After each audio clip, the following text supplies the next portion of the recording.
بسم اللہ الرحمن الرحیم نحمدہ نصلی علی رسولہ الکریم اما بعد۔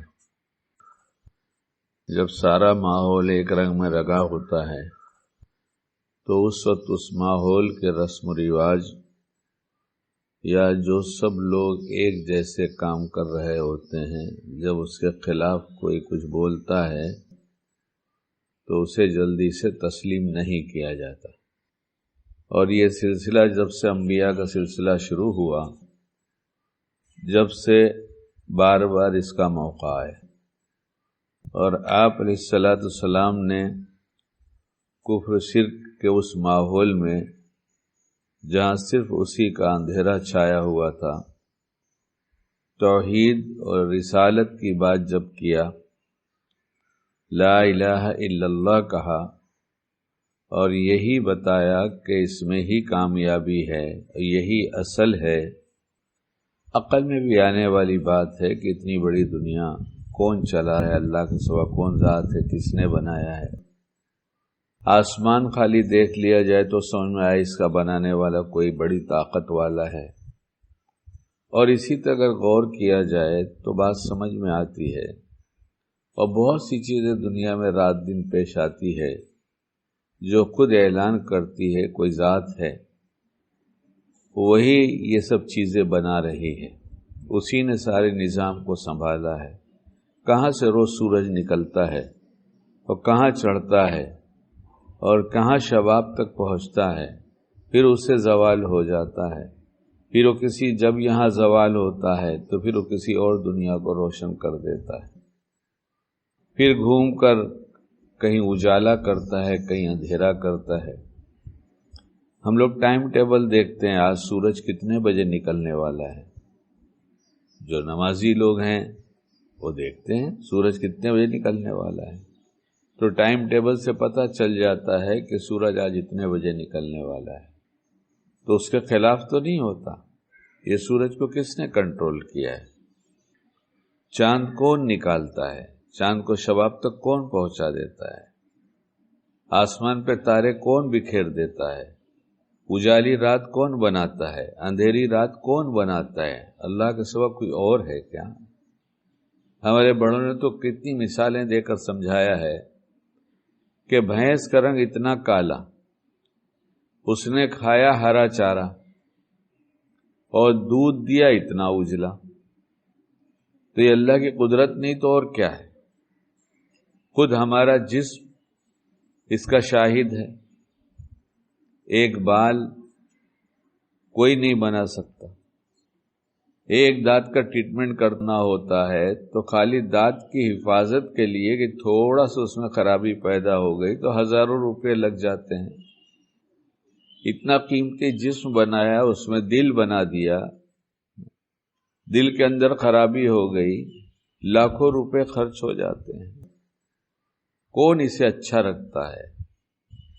ننھا بچہ پیٹ میں ہے، ابھی اس کا وجود تھوڑا سا اس حالت میں پہنچا ہے کہ کہا جا رہا ہے کہ پیٹ میں بچہ ہے، تو ظاہر ہے کہ جب بچہ ہے تو جان بھی ہے، تو اسے قوت اور غذا کون پہنچا رہا ہے؟ اللہ کے سوا کوئی اور ذات ہے؟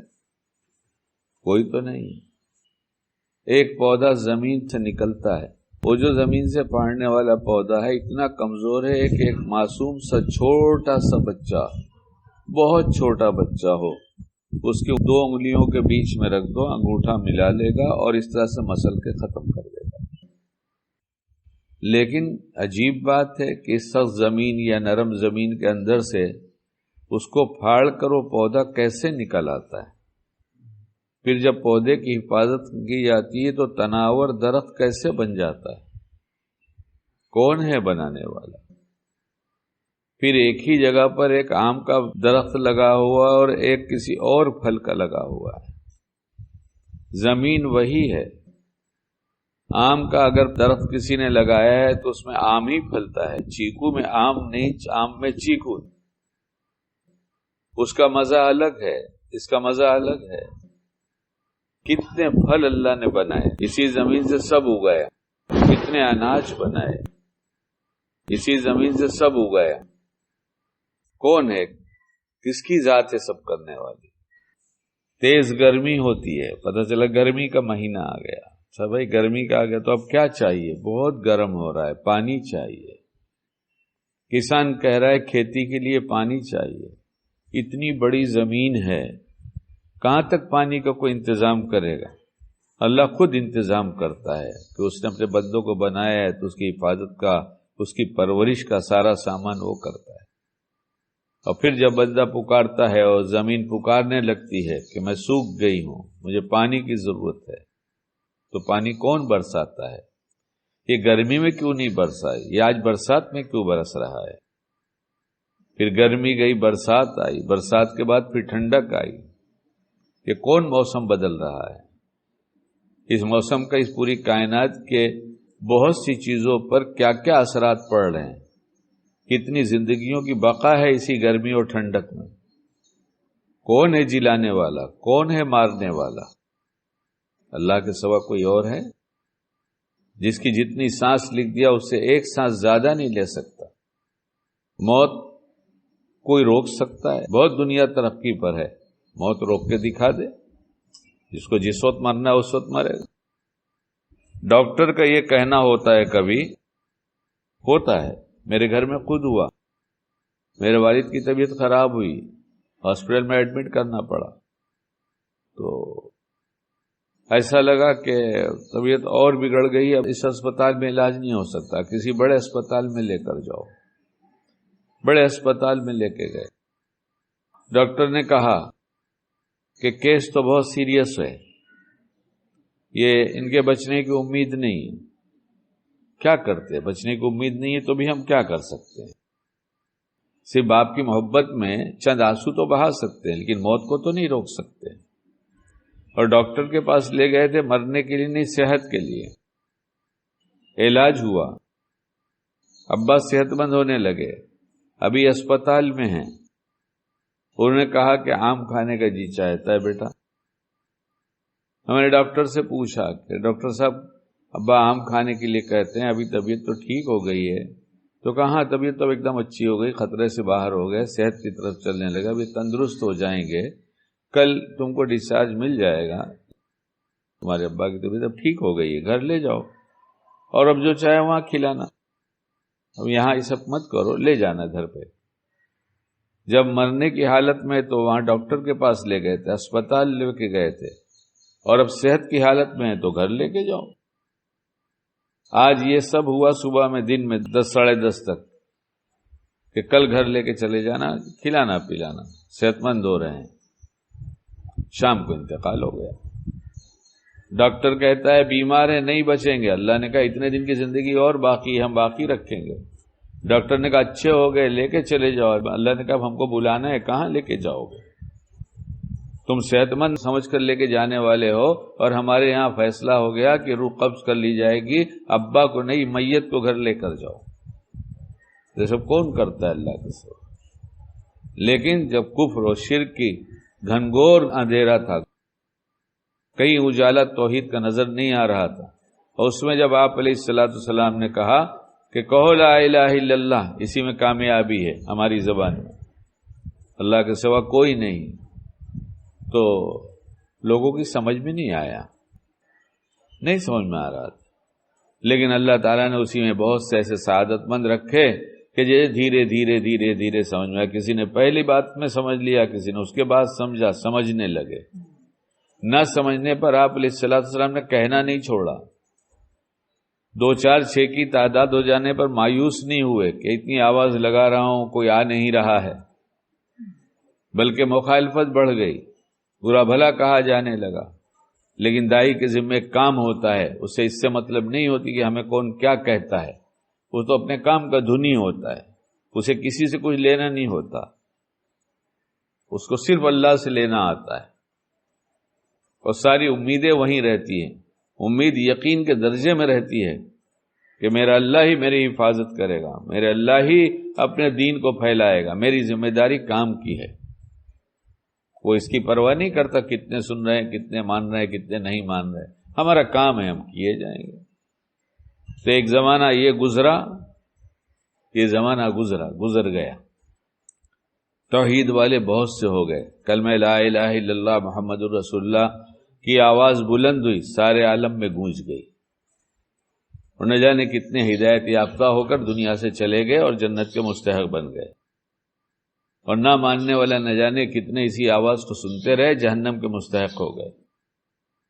ایسی ہم اب آگے دوسری بات جو کہنا چاہتے ہیں، رسم و رواج کا اندھیرا، ہماری خاندانی عادتوں کا اندھیرا، جہاں دین نہیں وہاں اندھیرا ہے، جہاں دین ہے وہاں اجالا ہے۔ اب میری بات نہیں کہ میں کہوں تو دنیا جانے گی، یوٹیوب کی دنیا، گوگل کی دنیا سب ایسی ہو گئی ہے، انٹرنیٹ کی دنیا یہ ایسی ہو گئی ہے کہ سب باتیں کھل کھل کر سامنے آ رہی ہیں۔ جو اب تک نہیں تحقیق تھی بھی تو دنیا نے نہیں جانا تھا، ہر زمانے میں جاننے والے رہے، لیکن پہنچانے کے ذرائع ایسے نہیں تھے جیسے اس وقت ہیں۔ لیکن اب اس وقت جاننے کے بعد کہ فلاں چیز کے کھانے سے فلاں نقصان ہوگا، فلاں چیز کے کھانے سے فلاں نقصان ہوگا، اب یہ کوئی پہنچاتا ہو تو ہم اپنی عادتوں کے مقابلے میں کہتے ہیں کہ یہ تو کوئی نئی بات کہہ رہے ہیں۔ ہمارے بچپن سے آئے گیہوں کی روٹی کھاتے ہوئے، ارے بچپن میں گیہوں کی روٹی کھایا تھا تو بچپن میں 60 سال 70 سال پہلے کے گیہوں میں اور آج کے گیہوں میں تحقیق کر لو، تحقیق کی دنیا میں شکیل کی بات نہ مانو، شکیل کی کون کہتا ہے مانو، لیکن جو آدمی جس لائن کا ہے اگر اس نے تحقیق کر لیا ہے تو وہ مانو۔ ایسی اور بہت سی چیزیں کھانے کی ہیں، ریفائن تیل ہے، شکر ہے، نمک ہے، کہاں نہیں وہ ہے نا شکیل بھائی، وہ پتہ نہیں کہاں سے نئی نئی باتیں لاتے ہیں۔ جیسے کفر کے اندھیرے میں آ کر جب کہا گیا تو وہ بھی یہی کہتے تھے نئی نئی بات لاتے ہیں۔ ایسی رسم و رواج اور عادتوں کے مقابلے میں جب کہا جا رہا ہے بھائی شکیل کی نہ مانو، کم سے کم تحقیق کر لو، شکیل نہیں کہہ رہا ہے، شکیل بھی اسی غفلت میں تھا، اپنی صحت برباد کیا، معلوم کرو کہ آج کے گیہوں کے آٹے کے اندر، گیہوں کے اندر کس قدر شکر ہے اس کے اندر۔ ایک آدمی شکر سے بچتا ہے، کہتا ہے چائے میں شکر مت ڈالنا، اور اس کے بعد گیہوں کی روٹی کھاتا ہے اس سفید آٹے کی، اور شوگر کے کتنے چمچ کھا کے شوگر کو بڑھا رہا ہے۔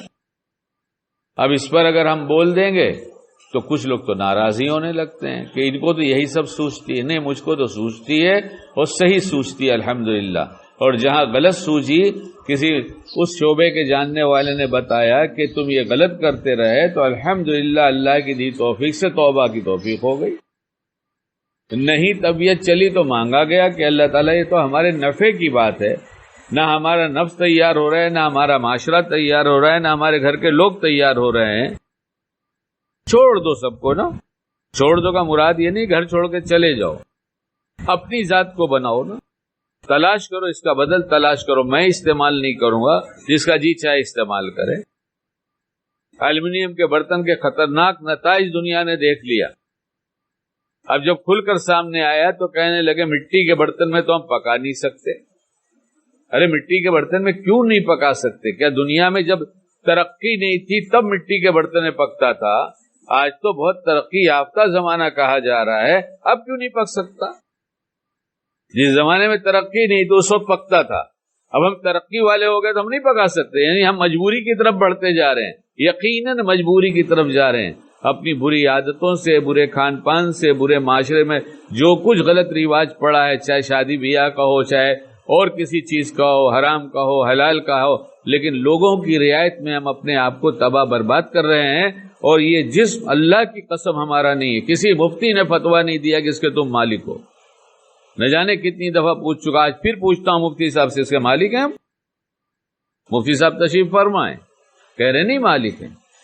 جب کسی چیز کے مالک نہیں تو امانت ہے، اور امانت میں خیانت کرنا ہماری ایسی عادت ہو گئی کہ دینداری کا بڑا لیبل لگا کر کرسیوں پر بیٹھ کر گھنٹوں کی تقریر شکیل کو کہہ رہا ہے، کسی کو برا لگے اچھا لگے وہ جانے اس کا کام، میں اپنے کو کہتا ہوں،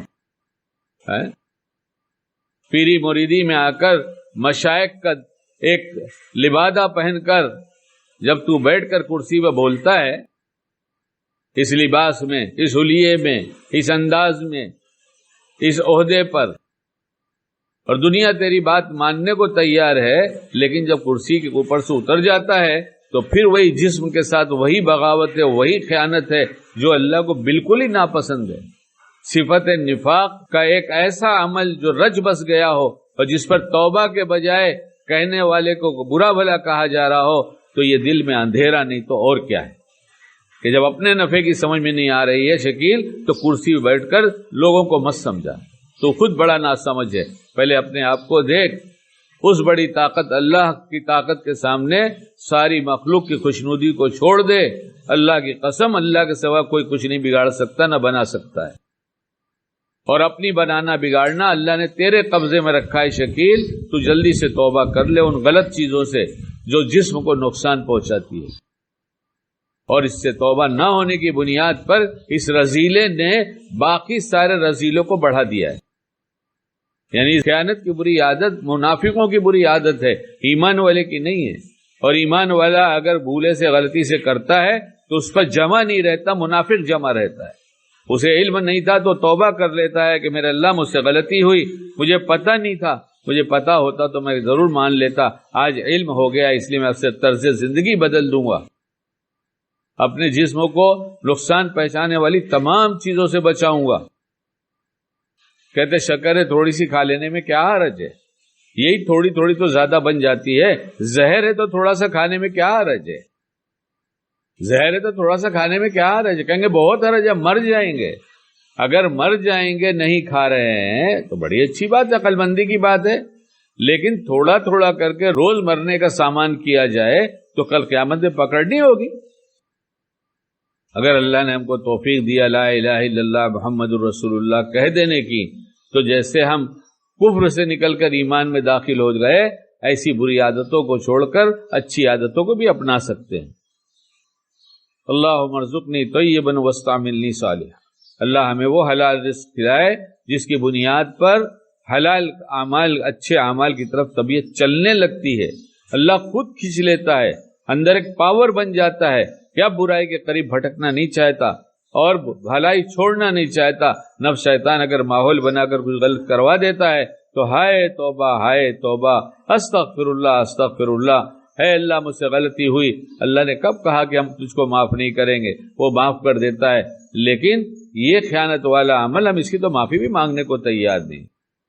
اللہ تعالیٰ ہمیں موقع کی سوجھ بوجھ عطا فرمائے، جس وقت جو کرنا اس کو پسند ہے اور کرنے کی توفیق عطا فرمائے۔